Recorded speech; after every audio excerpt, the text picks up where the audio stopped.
What is up, guys? Welcome to another Tree Talk Tuesday. I think this is episode like 83. So we're cooking along on the episodes, getting close to 100.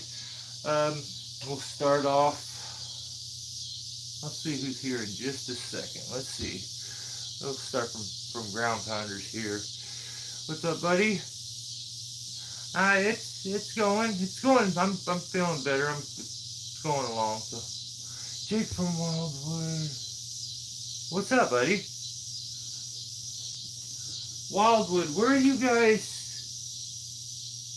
That's not Wildwood, Missouri, is it? Is that where you're from?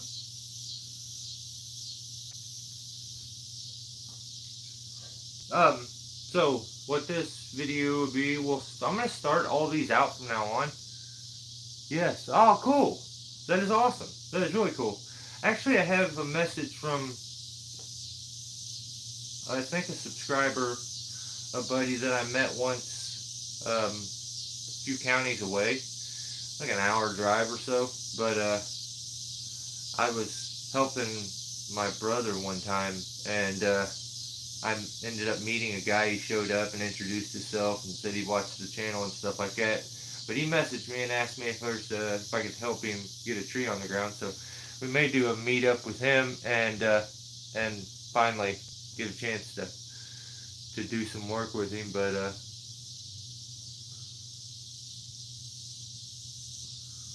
see.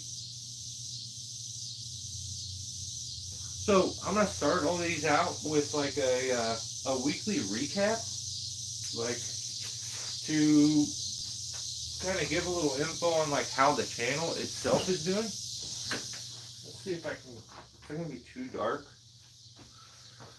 Let's see. Let me try something real quick. Dang, my knee.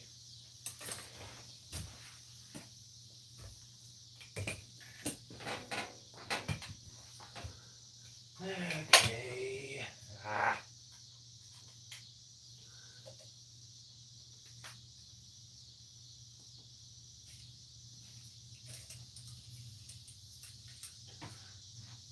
Okay, let's see if that works any better. Kinda.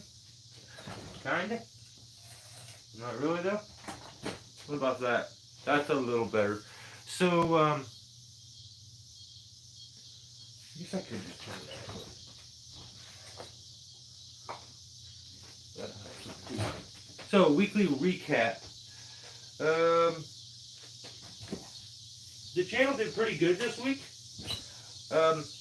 Towards the end of the video, I'll kind of get into like the more personal me stuff.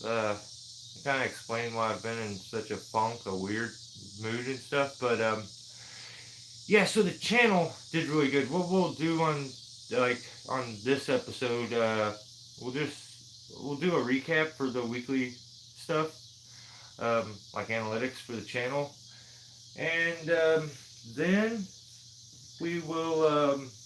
There's a mosquito in here. Then I want to show you. I have never changed the plug on this 201 since I've owned it, so it's about 10 years of use. If you run your gas right, you can get a lot of use out of one spark plug. So I got to change that plug, and so I figured I'd show you what 10 years of use, looks like, on a plug. And you know what? There's a chance I could have changed it out at some point. So let's say 6 years. I know it's been 6 years. So do that, and then yeah, I'm gonna give my opinions on the last products that I've had sent to me from Gap Arbor Supply. So that would be the Weaver. Um, what is the name of that? The Stratus, the Weaver Stratus saddle. Um, I'll give my opinions on the Poison Moon climb line and on the lanyard. So we'll do that, and then the rest of it will just be kind of interactive with you guys. And at any point, what I want everybody to know and remember, like when we're doing these, if you have like a problem that you ran into throughout the week or a question that you have, like this is the time to ask it, and that could kind of direct where our live feed goes a lot of times. So if you have something like that, I'm always kind of looking for something to go into. I don't want to show you something that you don't want to see, so it's like I kind of need a little nudge in direction sometimes. But so the recap for the week, we did. There was 3 videos, which is way more than I've been doing here lately. We did 2 shorts and then the 1 live stream. We had 8,000 people this week watching the videos, so that doesn't count like them watching multiple things. It's just 8,000 different people. Like 19 or I think it was 19 new subscribers. My best video that still gets the most views weekly is Speed Kills. It's like over 1 million or so. It's, I don't know now. It's got a lot. The second most viewed this week was Angry Neighbor Blows Up and Gets Stuck, the first part of that video. 3 was Controlling Chaos, and that was a short on me holding up the tree and the setup for it. There's 259 likes, so thank you to anybody who watched, and thank you big time to anybody who hit the thumbs up. There was 5 different shares, so if you shared a video, I really, really, really appreciate it, because that's how things are getting out, and like it's giving a little bit more shine to the channel is when you share the stuff. So that helps me out a lot and kind of gives me a little more of a like kick in the butt to do more content. Like I know if I know it's being enjoyed and like viewed, I'll make more. But it's just hard to want to do something that you feel like no one really wants.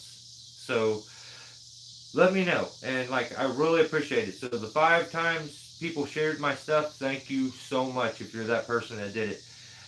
There was 35 comments, not a whole bunch of comments, not as much as I normally get, but a lot of that probably has to do with my interaction back. And I apologize to anybody who's left a comment in the past week or 2 actually. I do apologize. I've kind of been in a funk, and so like it's been hard for me to do the live feeds because human interaction isn't like my top of my list of things to do. If I'm being honest, like kind of chilling by myself. So yeah, that's that. I don't want to get too far behind on comments. So Dan, what's up, buddy? Steve, what is going on?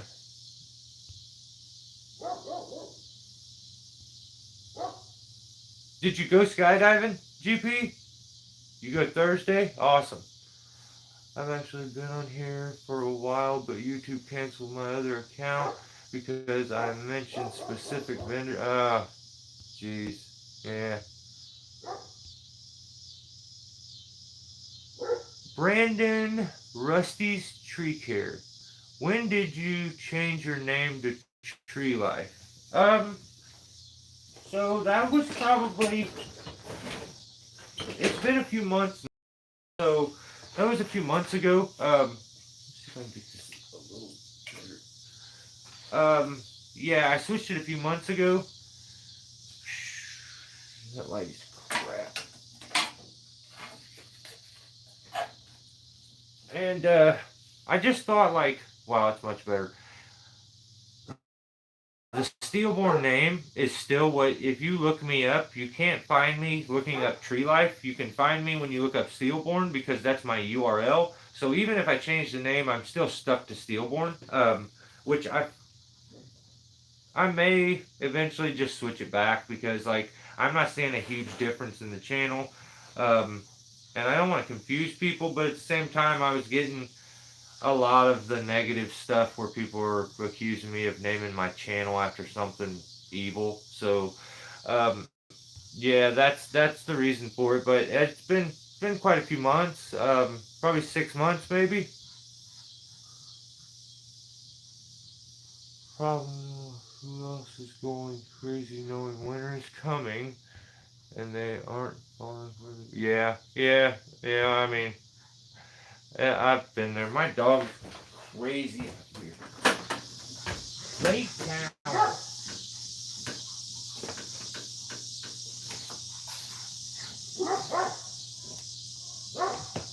Jeez, he's going nuts. I can hear him like about to pass out. He's so ignorant. Other people walk by with their dogs. My knee just popped out of place. Man. Ah, so aggravating. Let me keep going on comments. So, Ground Pounder, yes, my truck is fixed. So here's what happened. I'll kind of tell you guys how that all went.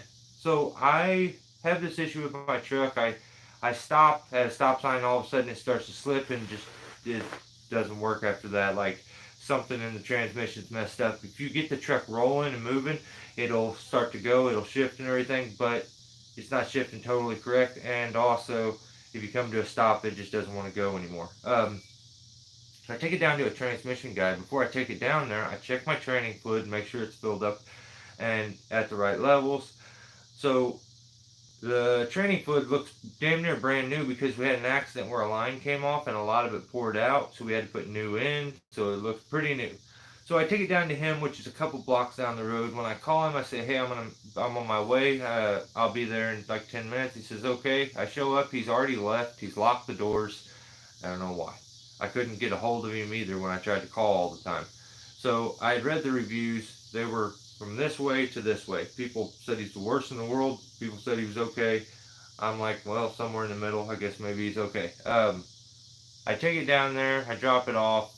He finally calls and says that he found my keys because I had to just leave my keys under the floorboard and just hope that he.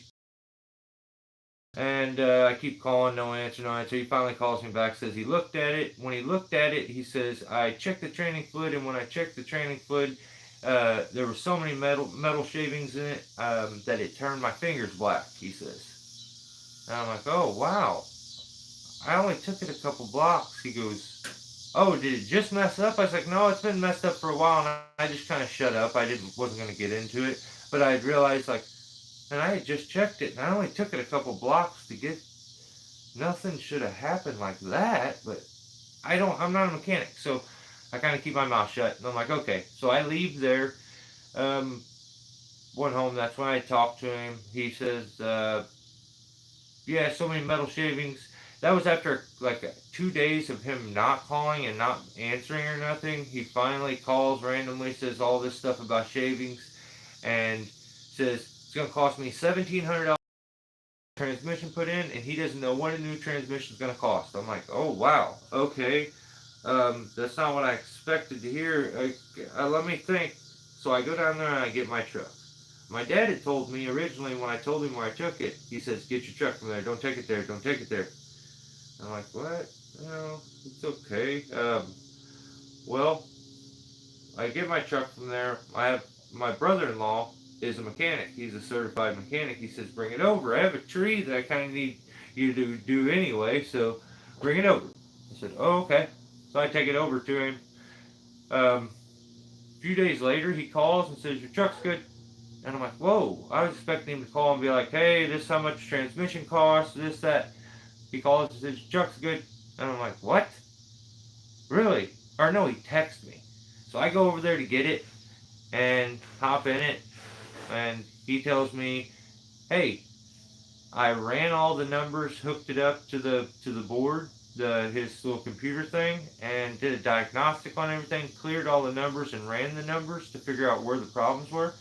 And a circuit in the transmission had come unplugged for the manifold or something, or so I can't remember. It was that's what it was. It was a circuit inside, like for the transmission, had come unplugged. He said when he reset all the numbers finally, the truck actually started working. He says, but it was still, it finally, like after a little bit of driving, it started to do the slipping thing. He said, and that's why I ran the numbers again. It was saying something with this plug. So he figured that out, plugged it back up, it's running. So let's just hope, or here, it's probably not even wood anymore. Yeah, so that's where I'm at. When I stepped in it and turned my truck on, my AC worked out of nowhere. I haven't had air conditioner for 2 years. It went out and I just did. And so he fixed my air conditioner. So I get it home. It ran good. And then I go to leave that night and it's raining. And I accidentally hit the wrong side. I meant to hit the blinker. And I hit the windshield wipers and they worked.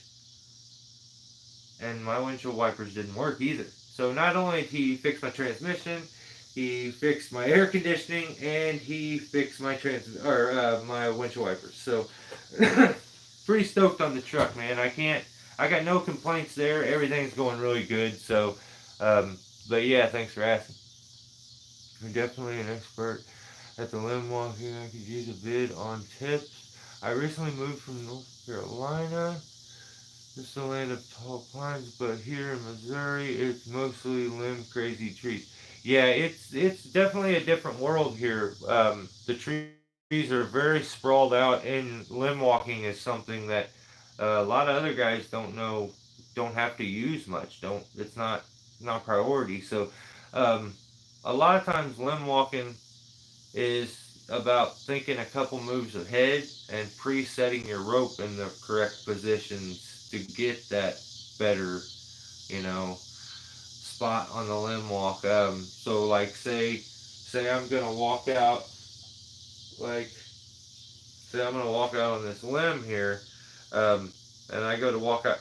If I threw, like if I'm tied in back here, and I gotta walk out on it, I could take another little system and throw it to a limb above, and be totally kept into that position in like a week. So having another extra little system is awesome when it comes to limb walking or limb walking.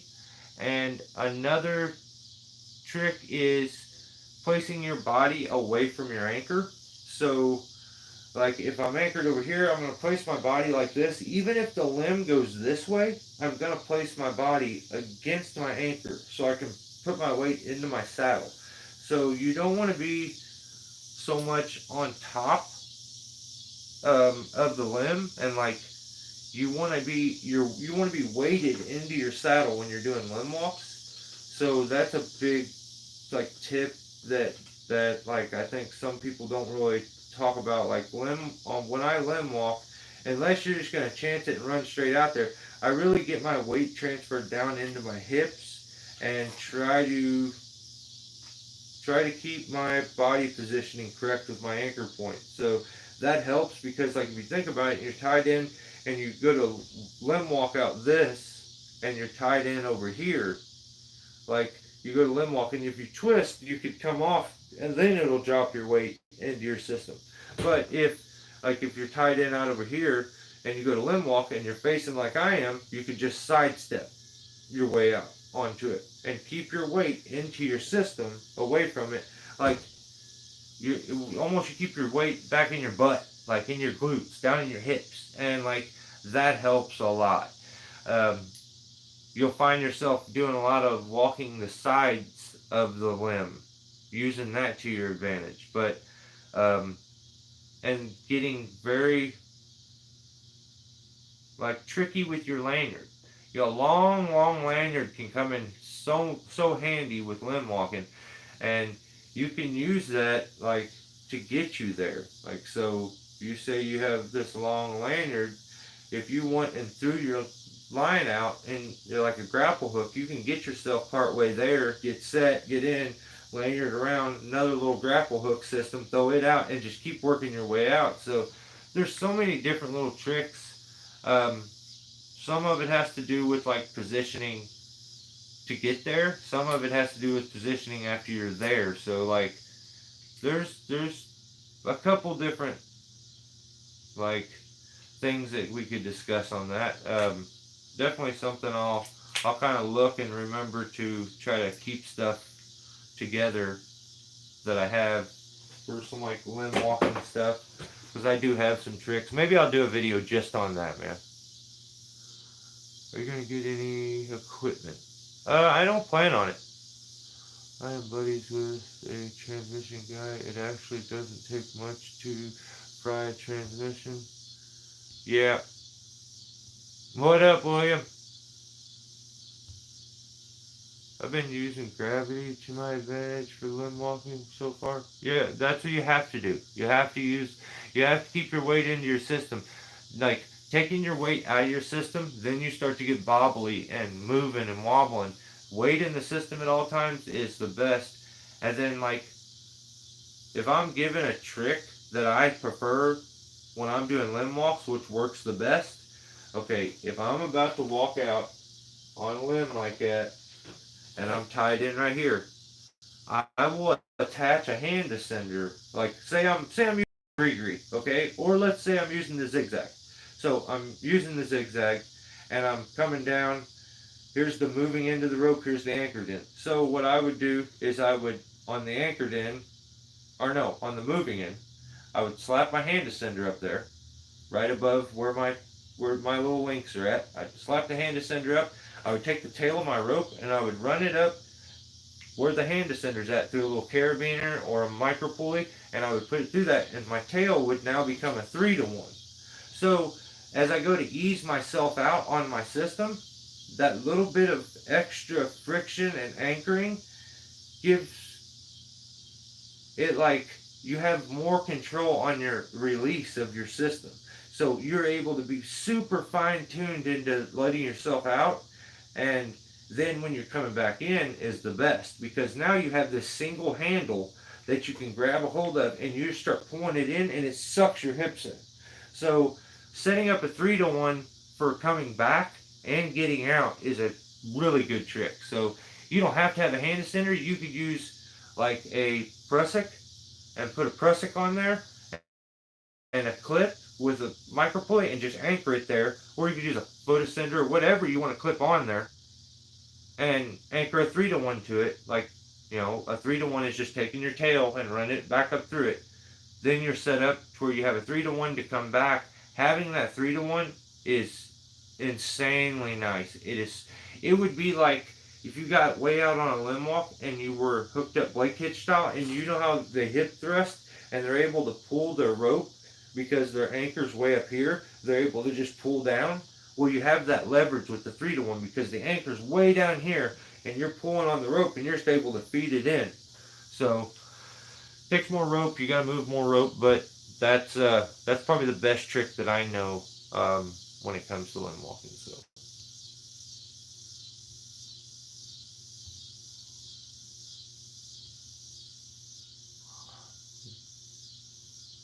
yeah, it's something that you definitely will have to get practice at, man. It's one of the harder things when it comes to tree work, in my opinion. Learning redirects and having redirects with you can change everything.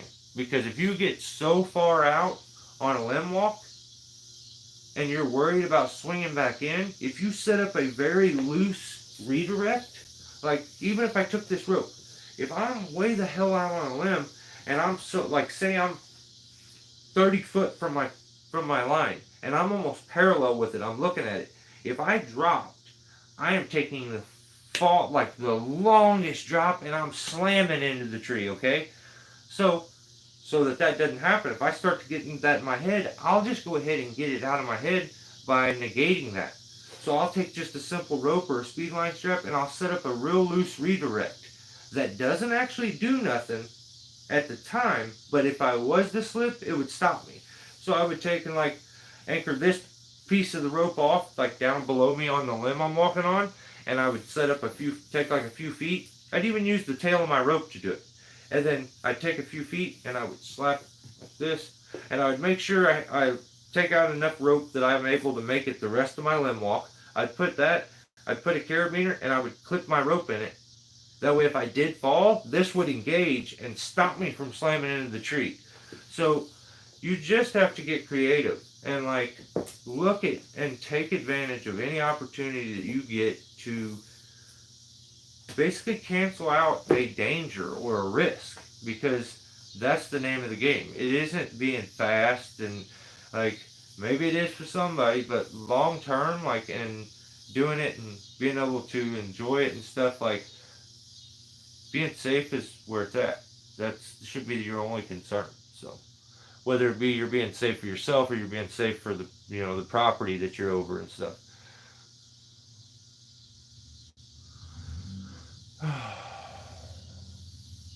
It takes practice, just like when you first start climbing and spurs gas. Yep, 100%, Brandon. You're right. Also, like you said, planning is definitely key. Like rope path helps as well. Yeah, 100%. Because like, if you can, like, you got to go down on a limb way down there, but way out on it, and you look over here, and you're like, oh, if I like swung over to this limb and went down and walked out on that one, I could drop down directly onto that instead of going all the way down and then climbing all the way out. You find a way to get there that's easier, like that puts you in a better position. Or I'm gonna swing over and I'm gonna slap me a redirect up above where I gotta go down. Now I only have to go out 10 foot instead of having to go out 40 foot, and I only have like a 10-foot swing because of my redirect as opposed to that huge one. So,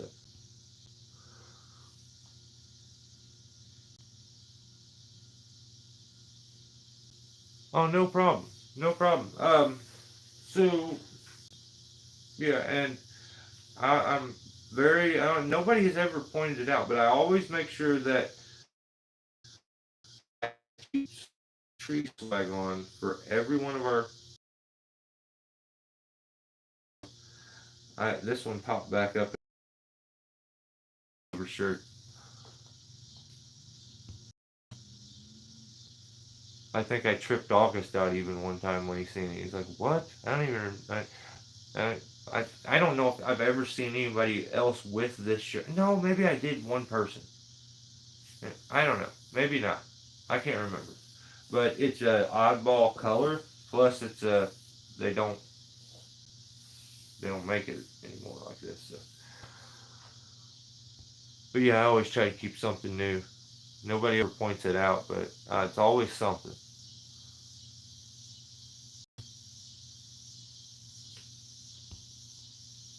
100%. That's a good way. That's a Brandon. That's a good comparison.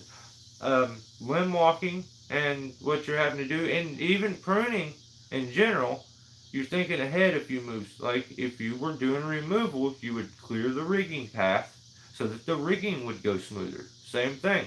You're setting yourself up for those cuts you got to make so that you don't have to do an ignorant limb walk by maybe swinging out and getting a few redirects on the way there, because you can always rope walk, but limb walking is hard. So um, nobody pointed out that I was. I think I guess most of my subscribers are used to me wearing spikes, like, and know that yeah, that wasn't a removal, and I was wearing spikes, but I wear little bitty gaps that are about like this, and I have to literally use the side of my foot before my gaps will hit a tree. So if you noticed, I only had my gaps on when I was on that crazy limb walk and when I had to climb down the broken top. So wasn't about to just do that with no spikes. There was no reason for it. When you're taking out large sections and you gotta do an ignorant limb walk, I would recommend keeping your gaps on if you're taking that whole limb anyway. So I mean, if you're taking the entire limb, do it. It comes down to then it's up to you to not gap the tree. So if you do have to go back up the trunk to set something up or whatever it have to do, it's on you. Just like it is when you're on the ground, you don't have to spike the tree. You can wear your gaffs to give yourself some comfort when you're doing the cuts and stuff, but still not gaff the tree in the process. So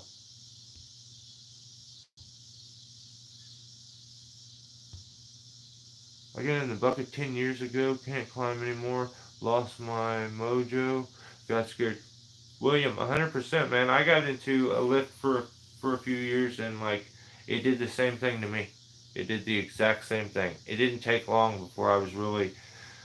I refused to step a foot in that thing originally, but little by little, I got into it, and I thought, well, okay, I can do this, and then I would like still climb, but then I would climb less, and then I was using it on ones that I probably shouldn't have been. I should have been climbing. I was making it work because I didn't want to have to climb. Then when I had to climb, I wasn't the best. So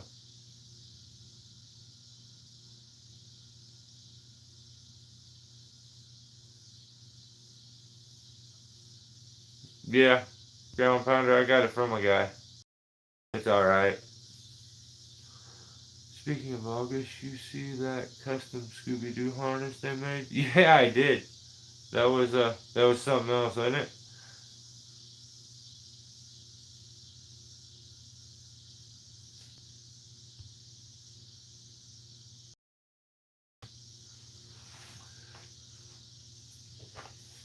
That little saw will do work. I've had mine for a little over a year now. Um, Maybe a year and a half, and it amazes me what he paid for it because I paid $89 for mine. Um, but yeah, that was when they very first came out.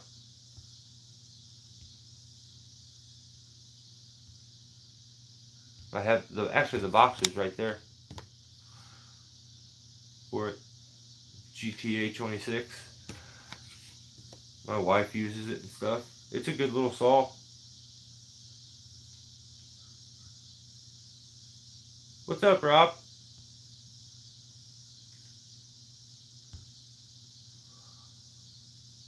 I am the one who ordered the Scooby Doo harness. I can't. Oh, dude, awesome, Brandon. Dude, that is so awesome. Well, congrats, man. I'm sure you'll love it. That's pretty cool.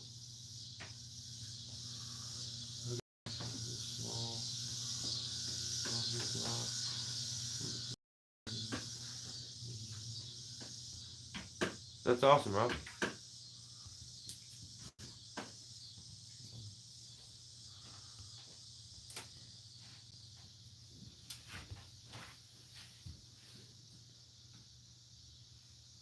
Good to see you, Rob.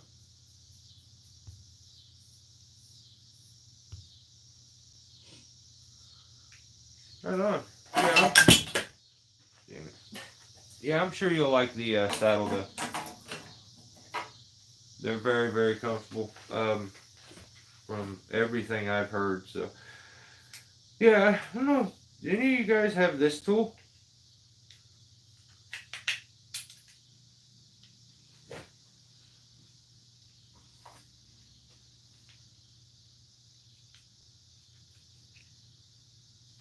So it's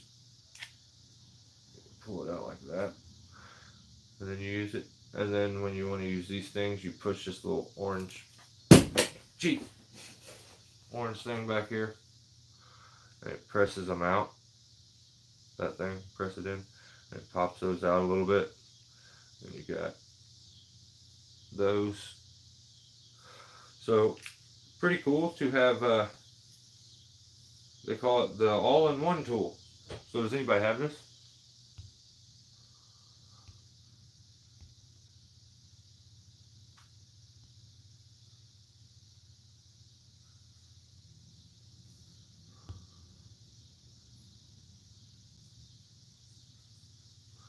Brandon, you can get some if yeah, you ordered suspenders with it, didn't you? Okay.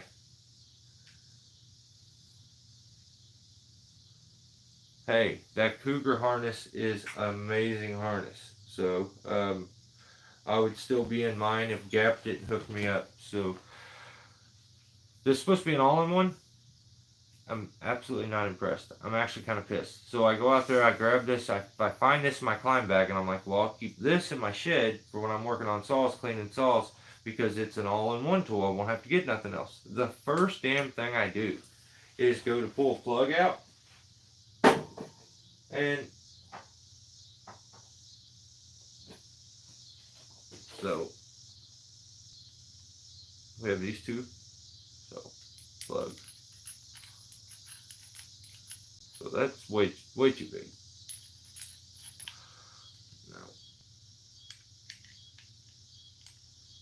No, that's way too small.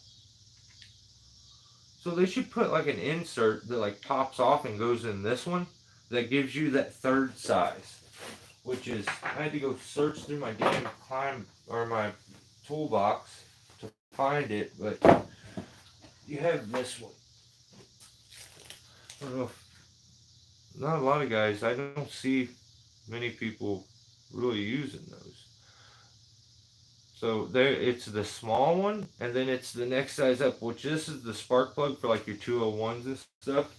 So I'd use it, but I have not touched this, and I'm going to show you, let's say 6 years of use on a spark plug. I mix my stuff 50 to 1, and I mix a little rich. So I'll put like 0.94 or something of a gallon, and then a whole thing of mix, whole gallon thing of mix. I don't like the new style mix. If I have a choice, I would always choose the orange, because it colors the gas a little more, so you can tell it's mixed. And I just trust that. It seems to have never given me a bad batch or anything.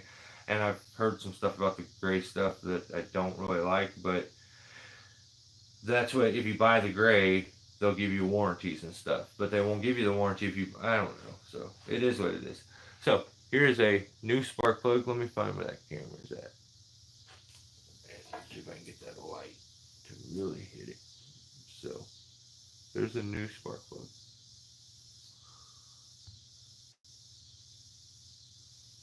Dang it, that's not gonna work, is it?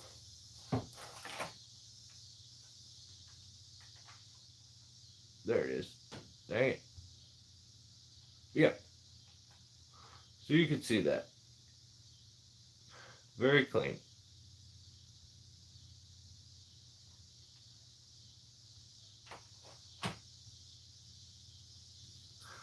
Now here's 10 years of use.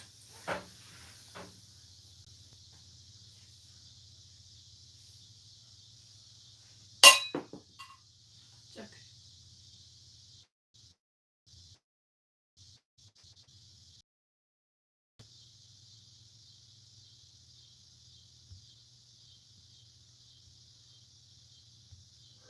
Why won't it focus? Put your hand behind it.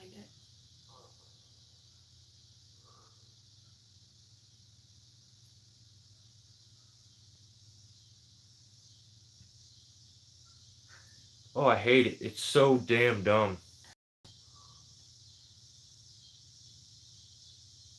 So it's not that bad, if I'm being honest. It's a little fugly. Not the cleanest thing. But so when I do that and I switch these plugs out, I always, same thing if I flood a saw and I'm trying to like heat the plug or do that, I will stick my finger over the hole where the spark plug goes, and I'll rope a few times to caution and blow any nasty stuff that's in there, excess gas, whatever. So I don't know why it's not popping right now, but whatever. There it goes. Okay. And you can usually check if you got a bunch of stuff in there. So put that spark plug in there. Also, if you do switch your spark plug, it's a good opportunity to check your what the hell do they call this thing? The cold weather shutter. Um, there's a summer and winter setting. So if you didn't change it, it's a good time to flip it over. This one, all you do is flip it, push it over for winter, push it back for summer. What are you up to, kid? I was seeing if we were getting dinner. You hungry? Not really, but I was seeing if I needed to make myself soup. Cause it's gotten worse, like noticeably, but I haven't eaten today at all. So I have to eat at some point. Yeah, I'm gonna do something in a minute. Okay. Just, we'll find out with your mom what she wants. That's what you ought to do. Okay. How long have I been? Yeah, I won't be too much longer. We're at 40 minutes right now. Okay. Okay. That was it.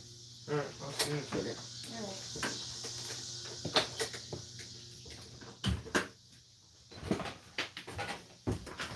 Alright. Hey. Yeah. Alright, so I talk about her all the time. Here, might as well show her. Here's my kid. This is awful. Say hi, kid. Hi. Alright, there. Okay. There. Now she doesn't have faceless character anymore. Pick the day I'm ill Yeah. to do that? That's Yeah. awful. You're so That's mean. right.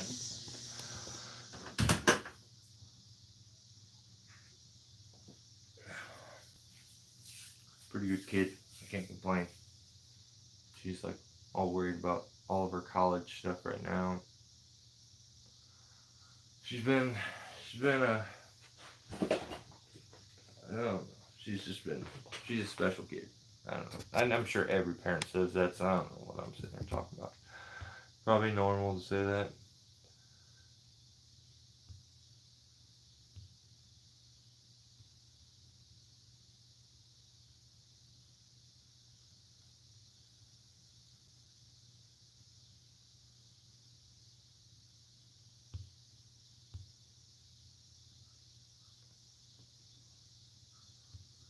So you've had to use the stuff I sent you? No, I use it.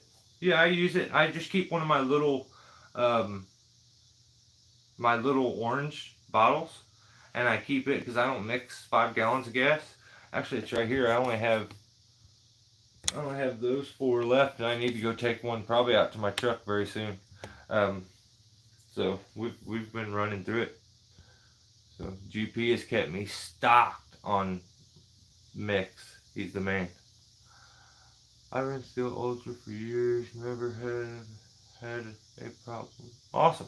Yeah, I don't like that it doesn't color the gas though. I really don't. I don't like that.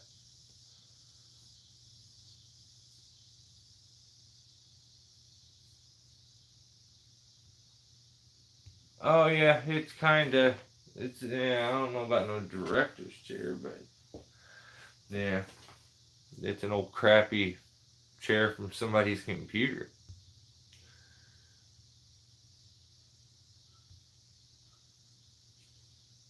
I read armor by the gallon, run at 40 to 1. I don't know. I'll never change. Like you guys, that should make total sense to you why I would not change my gas setup for nothing. I have used and abused that chainsaw right there. That is my 201. Has been my top handle. It has been, I would almost guarantee you, over 10 years, and I don't think I've ever changed that plug. So I've never had an issue. That saw still runs, continues to run, and has always ran. So I mean, there's no reason for me to change. Like when you have something that works and works as good as could possibly be, there's no reason to change. Um, I don't like how different mix companies the ratio is going to change. Like it should be more universal when it comes to chainsaws. I think mixture companies should stay to a standard. So 50 to 1 should be the same strength in steel mix as it is in Husqvarna, as it is in whatever else. So but that's not the case. Different manufacturers, you have to mix different because it's a different strength. So it's it's a changing up game. Depends on what you use. Use what you believe in. So if I'm suggesting to anybody, I say use the steel mix 50 to 1, and I've heard bad things about the gray stuff. I have not experienced anything bad with the gray stuff. I don't like that they tell me I have to get that to get a warranty. I can't get the orange kind. Because I don't know, maybe I'm a titty baby and I just always want my way. Um, I don't like how it doesn't color the gas. I want my mixed gas to be somewhat bluish looking. That's the way it's supposed to be. It's always been that way. So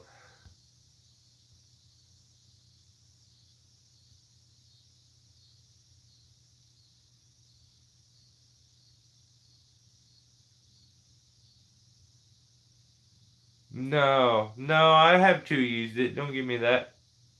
I have to grab one of them right there. So next time we probably do a video, there will only be three of them there, unless there's still enough to mix one more thing of gas in the one I have out there.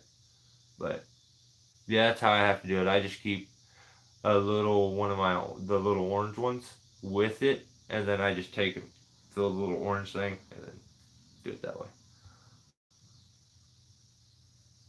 I bought the Gree and Dick's house at Dick's House of Sports. What? I couldn't pass up on the saving. $50? What the hell? Yeah, Dick's. I bought some Ascent pants too from there. They sell rock climbing stuff. Like you can get carabiners and stuff like that. So I could see that because the Gree is used in rock climbing a lot. So because if you notice, I think it's only meant for it's designed for ascent, not so much descent. Like it will descend, but there's a trick to it, and like it's hard for me to even explain because the way the cam is designed. You know how I said when you limb walk, you drop your weight into your ass, and you're like set into it, like your weight goes into your hips. Well, you do the opposite when you're going to go down and descend on the gree. You want to take your weight out of your hips and relax that cam so that it can loosen the rope and unpinch on the rope easier. The more pressure you have on it and you're trying to take that little plastic handle and move it, it'll get very jump, drop and stop and drop and stop and it gets great. Awesome, dude. Brandon, see you, buddy. Hey, thanks for hanging out.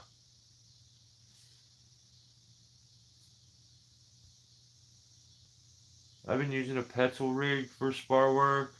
May try it for limb walk. Yeah, definitely. I'm telling you, you'll really, really, really, really like it. The Petzl rig is set up perfect for the 3-to-1. So set your 3-to-1 up. You got your Petzl rig here. Slap a hand ascender and then a carabiner, and then take the tail of the rope and put it up through. You don't have to have a micro pulley. You can just use a hand ascender with a carabiner and just use the carabiner. Clip it on, and then now you keep that tail of rope with you.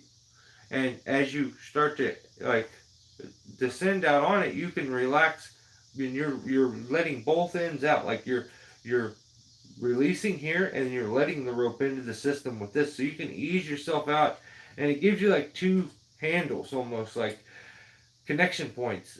More connection points, the more connected you are. So it's like the better and more comfortable you're gonna feel. But that rig, awesome for limb walking. So yeah, if you have that, do that. I guarantee you, it will work much better. Use the hand ascender ideal with a 3-to-1.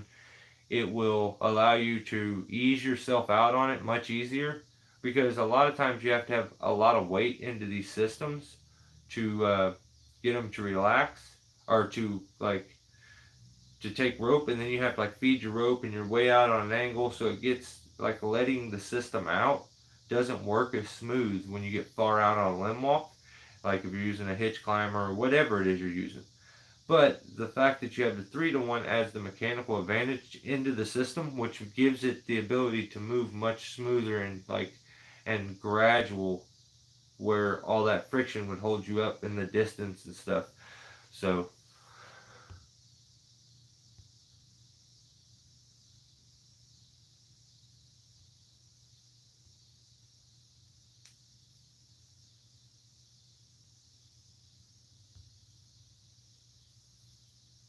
50-to-1 is for the EPA. I don't know about all that. I'd burn up a gallon in a heartbeat.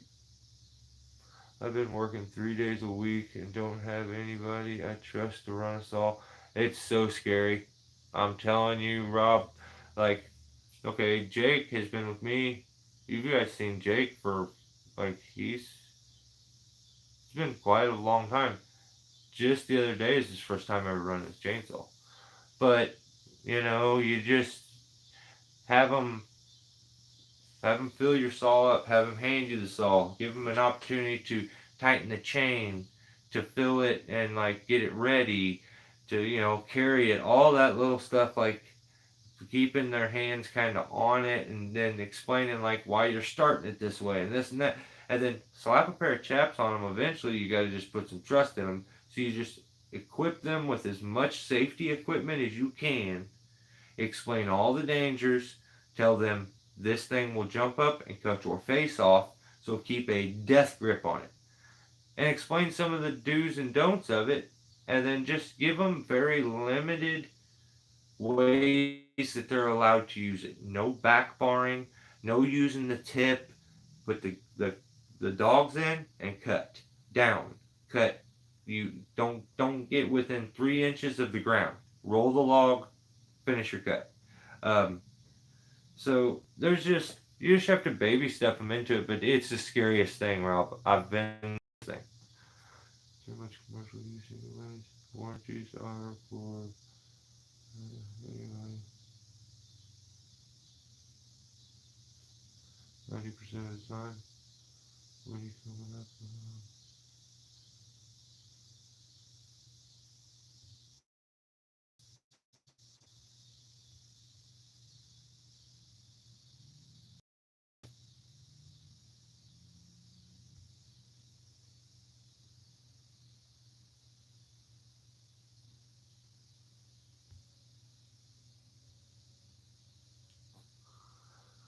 Okay.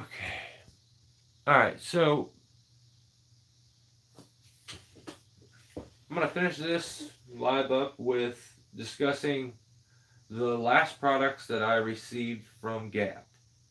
And the last products that I got from them would be the Weaver Stratus climbing saddle. I did some modifications to it and, dialed it into my specs and fit the way that I want. It had a lot of adjustability to it. Um, it is insanely light, and it's very customizable. Like, I like that about it. Like, there's so many different ways you could have it set up. So I just feel like it's universal. It's such a saddle that anybody could use. Now, the fact that it's light a lot of times means that you give up on stability and strength of the saddle. It's not made of the best stuff to be light. This thing is very, very rigid and like stiff, but insanely light. Now, I say stiff because the outer of the saddle is very stiff, but the inside, the padding is amazing. There's plenty of padding. Um, it's there's enough of a saddle there to some saddles. There's not enough material. Like it, it starts to put too much pressure on certain parts of your body. Now, when there's bigger pads, it's able to kind of stretch out on your body and displace, all that, holding out on you, as opposed to on just your legs and like two spots on your legs and then one on your hip. So I also put suspenders with it, but I am beyond happy with that saddle. Like, I can't really give. I don't think it's fair for me to give like a review on the um, and this is just kind of a verbal review because I'm gonna do a video, but I have the rings too that they've sent me, but I haven't had time to use them enough. So I still want to use them some to see if I run into any trouble. So far, so good. But so saddle,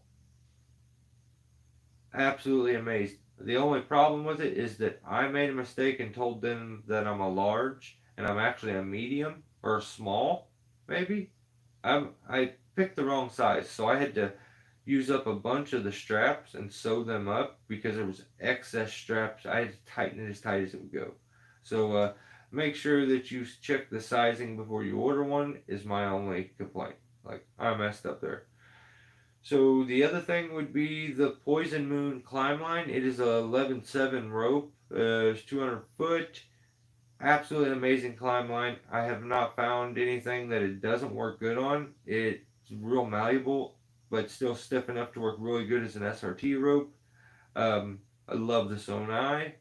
So all in all, like it's my go-to now. So um, I actually have a cherry bomb right up there, and it's a little too small for some of my devices now. So um, yeah, I go with the Poison Moon because of that, and absolutely love the rope. Would recommend it to anybody who uses like hitch climber. A lot of DRT, it works real good in DRT, but at the same time, it's a very good SRT rope. So it's that real good in between. So I really like it. And the other thing would be the lanyard. And if I'm being exact on the lanyard, what was that? I think I have the order here. Maybe I don't. I had the order.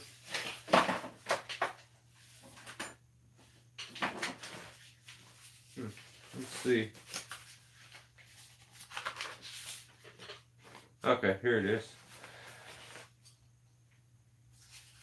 So the lanyard is a Hawkeye replacement positioning lanyard, a 10 foot.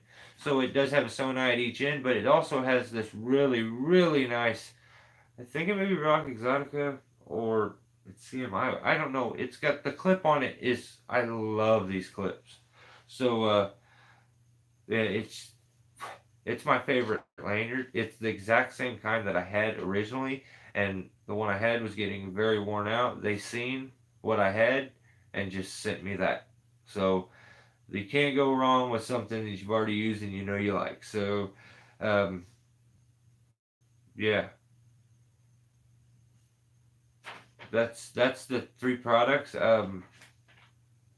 The only issue with the rope is at some point, I think in packaging or maybe in storing it away or whatever, someone plucked the Poison Moon rope and it's got like a pluck of one of the like pieces of rope hanging out. And so it did have kind of a little bad spot. Like it's not a bad spot, but it like plucked the rope out. And that's the only thing. Other than that, everything I've enjoyed. So huge thank to Gap. My relationship with Gap, I don't really know. We don't talk all the time, but if you notice, I do try to advertise a little bit and throw their logo at the end of my videos sometimes, and just return the favor as much as I can. I'm definitely not going to be the guy calling all the time, being like, "Hey, give me this, and can I have this?" and But at the same time, been really lucky that they've been so generous with what they've sent me. So definitely want to tell Gap thank you. Also, I'm going to end this right here. I'm going to let you guys know like what's been going on with me, and kind of it'll probably make a little more sense why I've kind of been spacey for like a couple live feeds. I'm really thankful Jerry helped me through the last one, um, or maybe it was the one before that. I don't even remember anymore. But don't tell me you're sorry. Like I know what I'm gonna say sucks. Like so you don't have to tell me you feel bad. Don't feel bad for me. I don't want anybody feeling bad for me. It's just life. So like um my mom passed just recently, and a few weeks ago. It's been maybe 2 weeks, less than that actually. But so I've been a little spacey. I don't really know how I'm gonna deal with it. I don't feel like I have. I feel like I'm a crushed little kid inside, but I'm totally solid and fine on the outside. But my main concern is my dad and my daughter's tough as nails. Like somehow she's handling it way better than I would ever expected. Um, just kind of happened. It just yeah, it just happened. So I had to do all that, and that was kind of rough. Um, yeah, I feel stupid to. I hate. I don't. I go. This is stuff I guess you have to talk about, but like I feel stupid that I let it that because she was very sick, and um, somehow someone gave me a lot of extra time with her. So super super grateful for all that because she'd been sick for a very long time, but she fought, and I was told many times that it was over, like a lot, and she would just figure it out, man. And so yeah, that's been tough. Um, and I kind of want to thank you guys for like being there, the past couple weeks and all the comments and like you guys have helped keep my mind off of it and give me something to do at points. Um, yeah, maybe not the most coherent and like clear like as I normally would be, but I'm doing my best with it. So like, just kind of want to say thanks. The channels, this is all cool, but I think kind of just meeting some of you guys is way better than if the channel never gets big. It is what it is, but I could probably continue even if it stayed at this. Just like you guys have helped me sometimes when you don't realize it, and yeah, thanks. That's thanks for giving me something to do because I needed it. So stay safe. Enjoy your time with those people while they're here, because and I'm not gonna read any comments because I don't want anybody to tell me sorry or nothing like that. So if you said anything important, I apologize. Um, yeah, enjoy your time. Like it's not tomorrow's not guaranteed for any of us. So thank you guys for giving me something to do and all the support and everything. You guys, you guys are awesome. So I'll catch you next week. Um, I got a video coming up. To be funny. I was headed up a tree and came face to face with a possum. So he was gross. I'll see you next time. Stay safe.